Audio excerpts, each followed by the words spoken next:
Pernah terpikir bagaimana kamu bisa menghadapi pengeluaran tak terduga seperti biaya medis atau perbaikan mobil?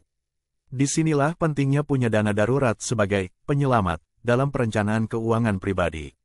Meski begitu, masih banyak yang belum sepenuhnya paham bagaimana dan kapan sebaiknya menggunakan dana ini.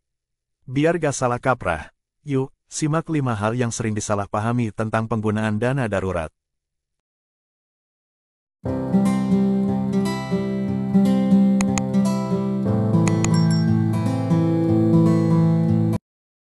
1.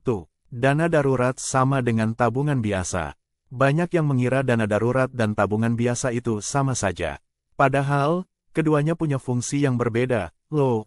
Tabungan biasa biasanya dipakai untuk tujuan jangka panjang atau keperluan yang direncanakan, sementara dana darurat disiapkan khusus untuk situasi mendesak dan tak terduga. Misalnya, tabungan bisa saja disimpan dalam bentuk investasi jangka panjang, tapi dana darurat sebaiknya disimpan dalam bentuk yang mudah diakses kapan saja. Jadi, usahakan untuk memisahkan dana darurat dari tabungan biasa supaya kamu gak tergoda untuk pakai dana ini buat hal-hal yang gak darurat. 2. Hanya perlu dana darurat jika kamu punya utang. Ada anggapan bahwa kamu cuma butuh dana darurat kalau punya utang. Faktanya, setiap orang perlu dana darurat, terlepas punya utang atau tidak.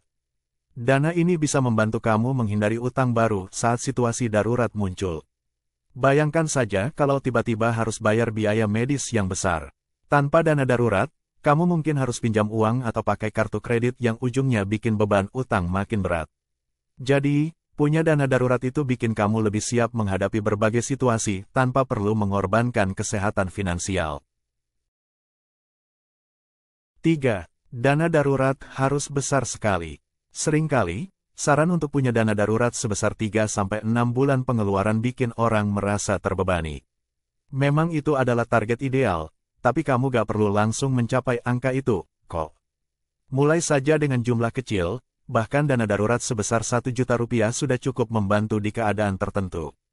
Kunci utamanya adalah konsistensi. Mulailah menyisihkan sedikit dari penghasilan setiap bulan, dan lama-lama dana daruratmu akan terkumpul. Gak perlu terburu-buru, yang penting kamu punya langkah awal yang mantap. 4. Dana darurat hanya untuk keadaan darurat besar. Ada juga yang berpikir dana darurat cuma boleh dipakai kalau ada kejadian besar, seperti kehilangan pekerjaan. Padahal, dana ini bisa kamu pakai untuk hal-hal mendesak yang lebih kecil, seperti perbaikan mobil atau tagihan medis mendadak. Dengan punya dana darurat, kamu gak perlu khawatir menghadapi pengeluaran tak terduga yang lebih kecil. Ini bisa membantu kamu menjaga stabilitas keuangan tanpa harus mengorbankan kebutuhan lainnya. 5. Dana darurat tidak perlu diisi ulang. Saat dana darurat dipakai, banyak yang lupa atau malas untuk segera mengisinya kembali. Padahal, penting banget untuk langsung mengisi ulang dana darurat begitu dipakai, biar kamu selalu siap menghadapi kejadian tak terduga berikutnya. Cobalah bikin rencana untuk mengisi ulang dana darurat setiap kali kamu menggunakannya. Dengan begitu, dana daruratmu selalu siap sedia, dan kamu pun bisa merasa lebih tenang kalau ada situasi genting yang datang mendadak. 5 hal tersebut yang sering disalahpahami tentang penggunaan dana darurat. Dengan memahami hal-hal di atas, kamu bisa lebih bijak dalam mengelola dan menggunakan dana darurat, yang sejatinya jadi penyelamat finansial di saat-saat sulit. Jadi, pastikan kamu punya dana darurat yang cukup dan selalu siap sedia ya.